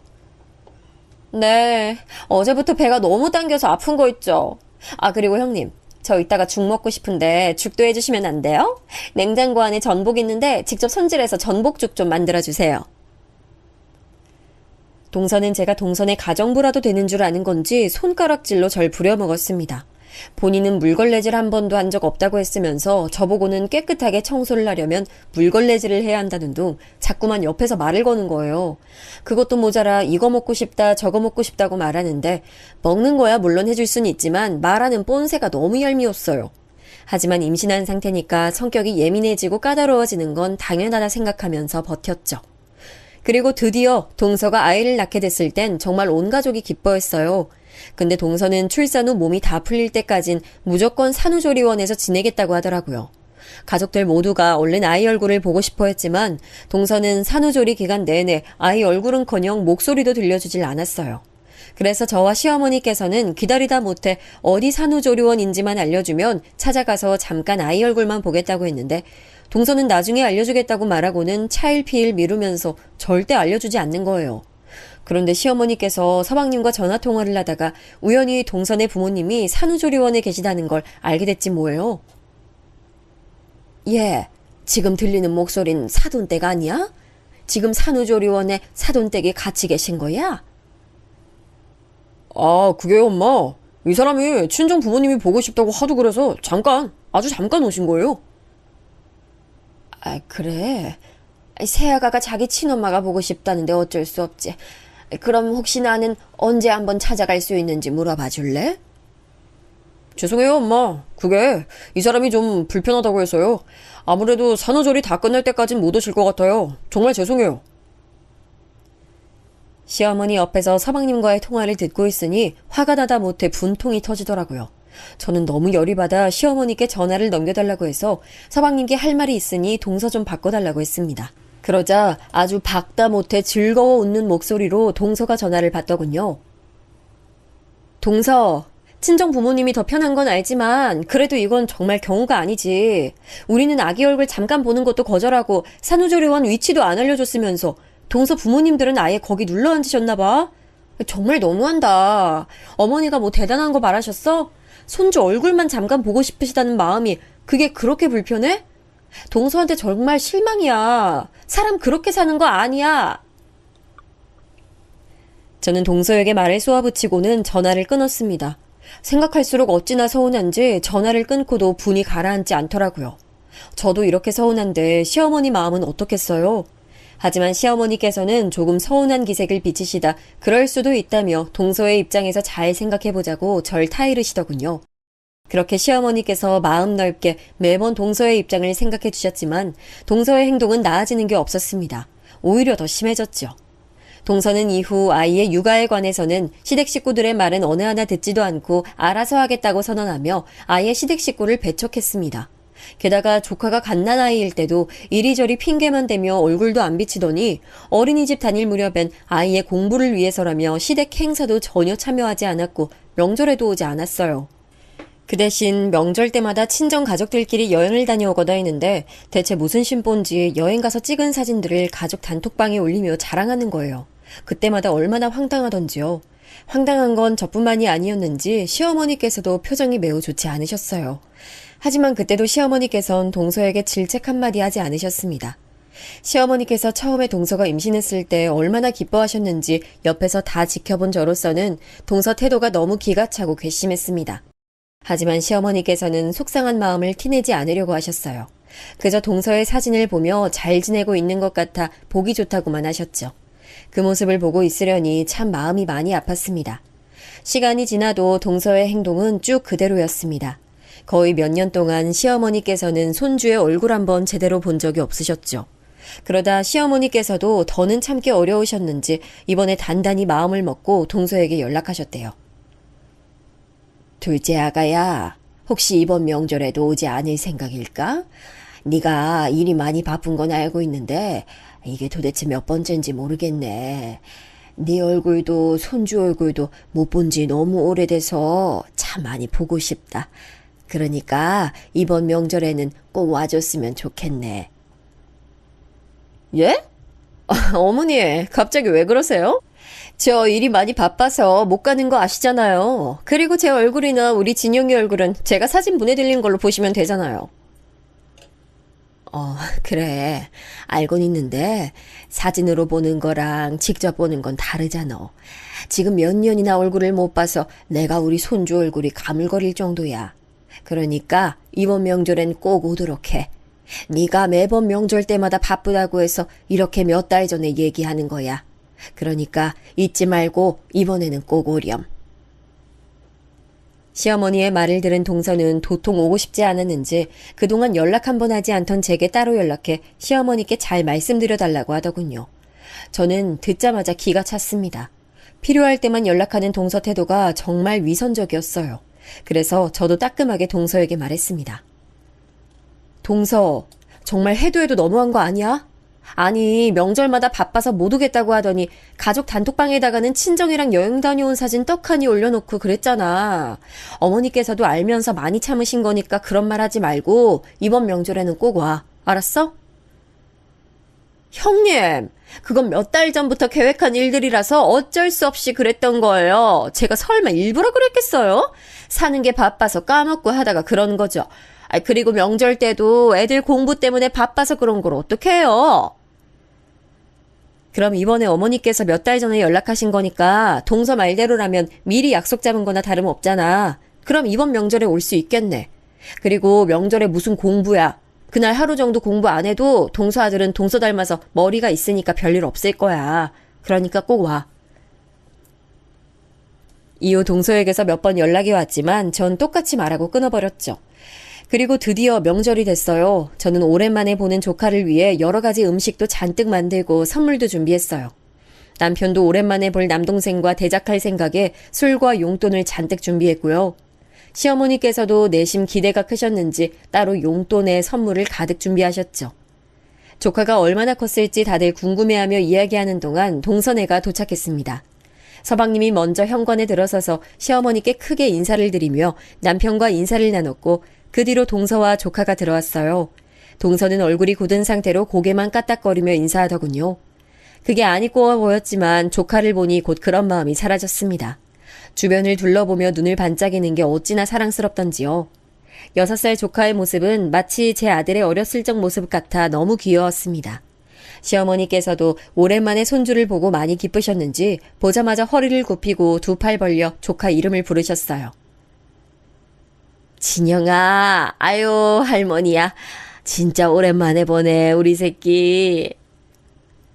어머니, 우리 새끼라니요. 말씀 좀 조심해 주세요. 요즘 그런 말 쓰면 안 된다는 거 모르세요? 여보, 그만해. 여기까지 와서 뭐 하는 짓이야? 내가 뭘? 요즘은 저런 말 절대 안 써. 어린애 정서에 안 좋다고. 그리고 어렸을 때부터 고운 말을 들어야 하는 거 당연한 거잖아. 당신 정말 꼭 이래야겠어? 그럼 일부러 어머니가 그러셨단 말이야? 아유, 아범아, 그만해라. 미안해, 아가. 내가 말 조심하마. 우리 강아지 할머니한테 오렴. 동서는 오자마자 시어머니 말씀에 트집을 잡더라고요. 서방님이 바로 한마디 했지만 시댁에 오기 전에 서방님과 동서가 한바탕 언쟁이 있었는지 어쩐지 둘 사이 분위기가 쌩쌩 찬바람이 불었죠. 영 분위기가 안 좋자 시어머니께선 바로 사과하시고 손주를 안고 얼으셨어요. 오랜만에 할머니를 보자 신기하고 좋은지 조카도 조금씩 웃기 시작했습니다. 오느라 고생들 많았어. 배고프지? 첫째 아가랑 내가 음식 많이 준비했으니까 얼른 먹자. 엄마, 몸도 안 좋으실 텐데 음식까지 준비하셨어요? 아니, 이 정도 음식이면 형수님 혼자서 하셔도 되지 않아요? 다음부턴 우리 엄마 조금만 더 신경 써주세요. 화살이 갑자기 제게 돌아오자 말문이 막혔습니다. 솔직히 저는 명절 때마다 시어머니께 푹 쉬시라고 하고 혼자 음식 다 했습니다. 시어머니께서 제가 얼마나 잘해주셨는데 제가 시어머니께서 음식을 하시게 두겠어요? 이번 명절에도 제가 혼자서 다 요리하려고 했어요. 그런데 시어머니께서 오랜만에 귀여운 손주 온다고 몇 가지 요리는 직접 꼭 만드시겠다고 하시더라고요. 그래서 이번만 시어머니랑 같이 음식 준비를 한 것뿐이었어요. 근데 서방님은 제가 시어머니를 모시고 신경 쓰는 만큼 시어머니를 챙긴 적이 없습니다. 가끔 와서 얼굴만 뵙고 가는 게 다였죠. 시어머니를 함께 모시고 사는 남편도 서방님 말에 화가 났는지 언성을 높이더라고요. 뭐? 야, 말 조심해. 형수가 네 식모인 줄 알아? 조금만 더 신경 써주긴 뭘 써? 이 사람이 엄마한테 얼마나 잘하는지 네가 알기나 해? 엄마 몸도 안 좋으신 거 뻔히 알면서 요리하게 둔 게 어떻게 잘하는 거야? 아우, 얘들아. 이 좋은 날 왜 싸우고들 그래. 내가 하고 싶어서 요리에 조금 손댄 것 뿐이야. 그러니까 그러지 말고 식사부터 해. 결국 화목하고 즐거워야 할 식사 시간은 싸늘한 냉기만 감도는 자리가 됐습니다.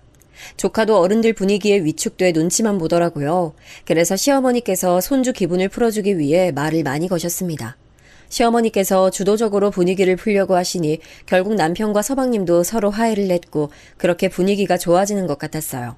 그때 밥을 다 먹은 조카에게 시어머니께서 준비한 장난감을 주려고 하니까 동서가 갑자기 식사를 하다 말고 조카한테 방에 들어가서 가져온 책을 읽으며 공부를 하라고 하는 게 아니겠어요? 엄마, 나 지금 책 읽기 싫어요. 책 나중에 읽으면 안 돼요? 김진영, 엄마가 말 안 들으면 혼난다고 했지? 얼른 들어가서 책 읽고 공부하고 있어. 아가, 그냥 놔둬라. 오늘은 명절이니까 맛있는 것도 먹이고 즐겁게 놀아야 하지 않겠어? 선물도 풀어보게 하면서 그냥 쉬게 두자꾸나. 조카는 동서의 말이 무서웠는지 움찔하더군요. 그러면서도 자기 편을 들어주는 시어머니 말씀에 기대고 싶었는지 동서 눈치를 보면서도 시어머니의 품에 안겼습니다. 근데 그런 조카의 행동을 본 동서가 갑자기 자리에서 벌떡 일어나는 거예요. 그리고는 자기 아들 팔을 확 잡아 시어머니의 품에서 떼어내며 소리치는 거예요. 김진영! 너 엄마가 뭐라 그랬어? 너 공부 안 하면 할머니처럼 된다 했지? 너 할머니처럼 되고 싶어? 할머니처럼 아는 거 하나 없이 바보로 살고 싶냐고? 동서의 말에 그 자리에 있던 모든 사람이 깜짝 놀라 아무 말을 못했어요. 그러다 제가 먼저 동서에게 말했죠. 동서, 지금 그게 무슨 말이야? 설마 평소에 진영이한테 그런 말 하는 거야? 아니, 어떻게 그런 말을 할 수가 있어? 제가 뭐 틀린 말 했어요? 어머니 기본 교육도 못 받으신 거 맞잖아요. 제가 우리 진영이 어머니처럼 키우지 않으려고 얼마나 노력하는지 형님이 아시기나 하세요? 동서의 말 속에 시어머니를 향한 멸시가 너무나 선명하게 느껴졌습니다. 순간적으로 너무 화가 나 눈앞에서 불이 번쩍이는 것 같았어요. 절 무시하는 거야 그럴 수 있다고 생각하며 참을 수 있지만 시어머니께서 얼마나 동서한테 잘해주시고 심성이 고우신 분인데요.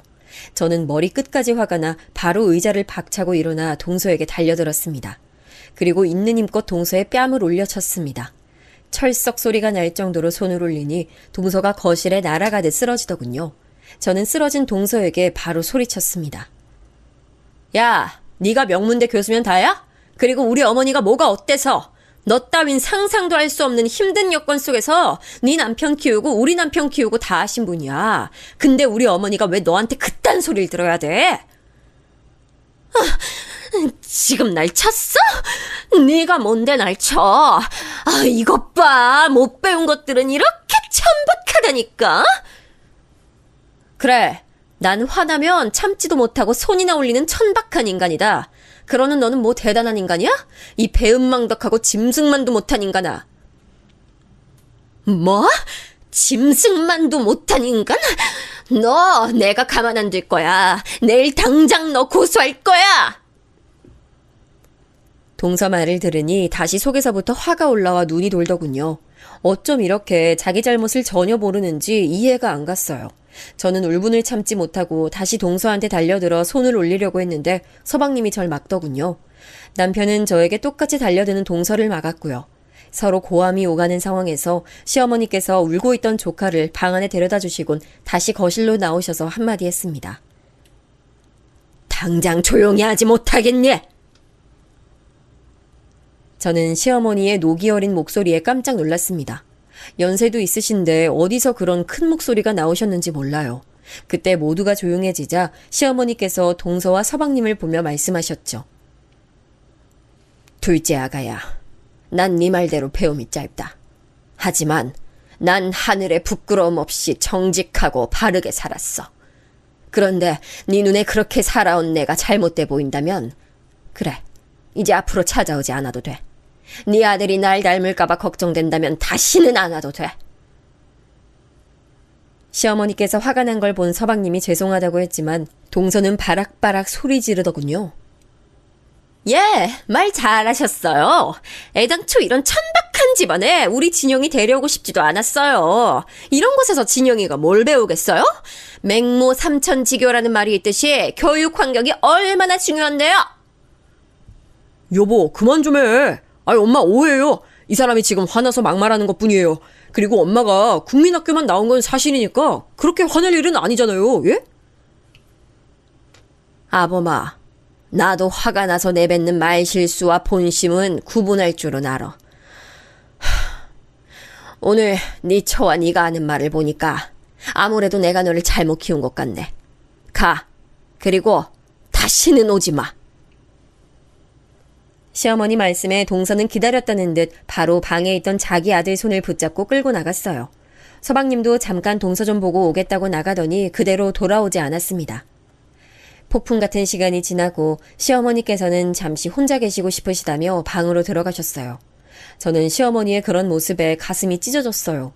너무 속상해 눈물이 다 나더군요. 남편도 시어머니께서 그렇게 화내시는 모습은 처음 본다 하더라고요. 저는 그런 남편과 함께 뒷정리를 끝내고 다음날 아침까지 조용히 있다가 이른 아침에 조심스레 시어머니 방문을 두드렸습니다. 그런데 방 안에서 시어머니의 기척이 들리지 않는 거예요. 설마 하는 마음에 조심스레 문을 열어본 저는 깜짝 놀라고 말았습니다.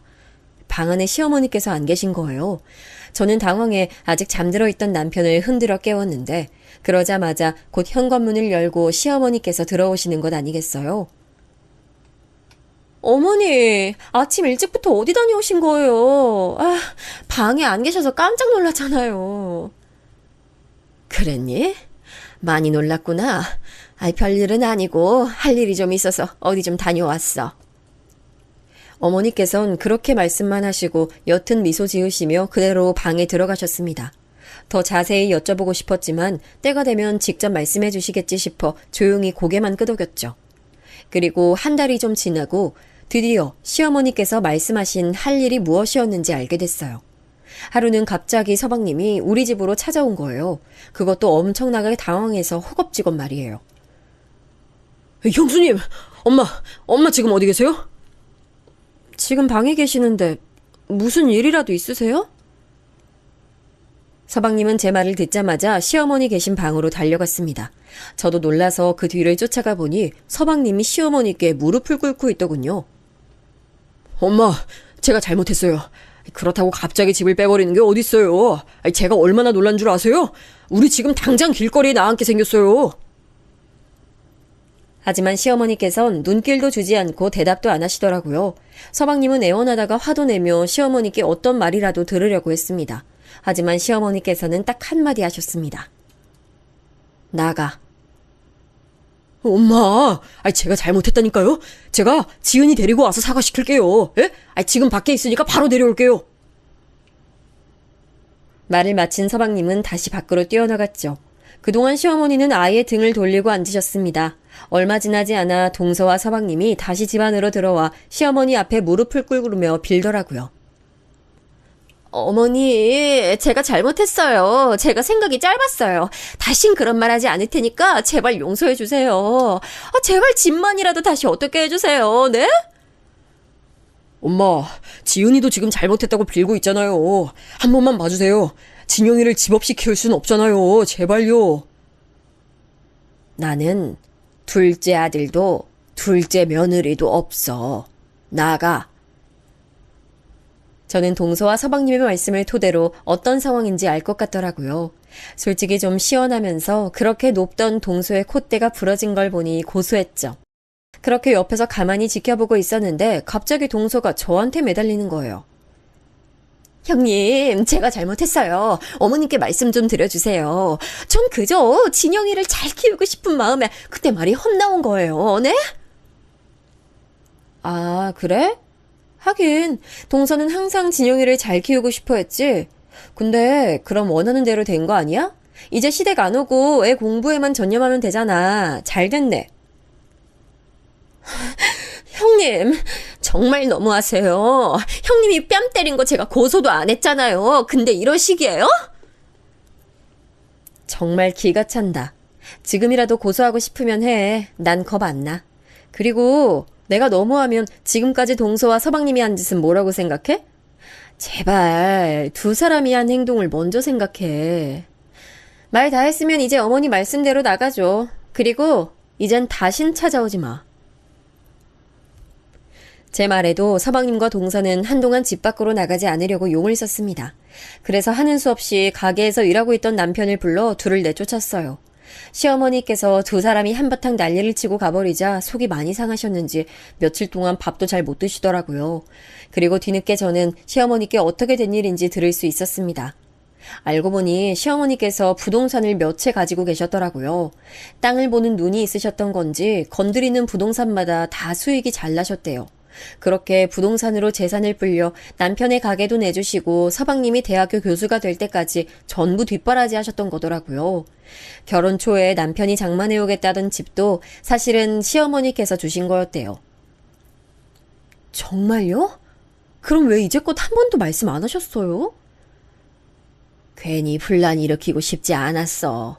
하지만 이렇게 된 거 아무래도 유언장까지 고쳐야겠다. 내가 죽고 난 뒤 유산은 모두 첫째와 너한테 주마. 저는 시어머니께서 재력이 많다는 사실을 듣고 놀랐습니다. 하지만 동시에 저는 너그러운 성품대로 복을 받으신 거구나 생각이 들었죠. 그 후 정말로 유언장 내용을 바꾸셨고 그동안 동서와 서방님은 동선의 친정 부모님네 들어가서 살고 있다고 들었어요. 한 번쯤 시어머니께서 동서 부모님께 연락하셨던 적이 있어요. 본인들이 딸 교육 잘못시켰다고 말하며 한 번만 용서하시고 마음 풀어주시라 부탁드린다고 하셨죠. 하지만 시어머니께서는 별다른 말 없이 끊어버리셨습니다. 그 이후 서방님과 동서가 또 찾아왔지만 저는 시어머니의 말씀대로 절대로 문을 열어주지 않았어요. 나중에 동선에는 조카를 납세워 시어머니를 뵈려고 했는데 시어머니께서는 그 일로 더욱더 화가 나셔서 계속 이따위 짓 하면 아예 집을 옮기고 연락을 끊겠다고 하시더라고요. 시어머니의 으름장에 놀란 동선에는 곧 돌아갔습니다만 저는 시어머니께서 하신 행동이 당연하다고 느껴졌어요. 어떻게 본인들 한 짓은 생각도 않고 자기 자식을 방패 삼아 시어머니 마음을 돌릴 생각을 할 수 있는 걸까요? 나중에 얘기를 들은 남편도 남동생과 동서가 정말 제정신 아닌 것 같다고 했습니다. 그리고 남편도 나중에 가게로 찾아온 동서네를 그대로 내쫓았다고 하더라고요. 지금은 시간이 좀 지났지만 아직 시어머니의 화가 풀리지도 않았거니와 동서네에게 유산이 한 푼도 안 돌아가는 상황은 달라지지 않았어요. 가끔 들리는 소식에 의하면 동서네가 원래 살고 있던 집에서 쫓겨나면서 굉장히 힘들다 하더라고요. 동선의 부모님은 동서가 일하는 대학교에서 엄청나게 멀어서 왕복 6시간은 걸린다고 들었습니다. 애꿎은 조카만 부모 잘못 만나 고생하는 것 같아 마음 아프지만 어쩌겠어요. 동서가 위아래도 없고 예의도 없으니 벌을 받은 것뿐이라고 생각합니다. 언젠가 시어머니께서 마음 푸시는 날이 올 수도 있다고 생각합니다만 제가 봤을 때 그날은 정말 먼 훗날이라 생각드네요. 만약 어머니께서 화를 푸시더라도 저는 이 일을 절대 잊지 않을 겁니다. 그때 동서 말이 너무 충격적이어서 잊으려고 해도 잊을 수 없지만 말이에요. 들어주셔서 감사합니다.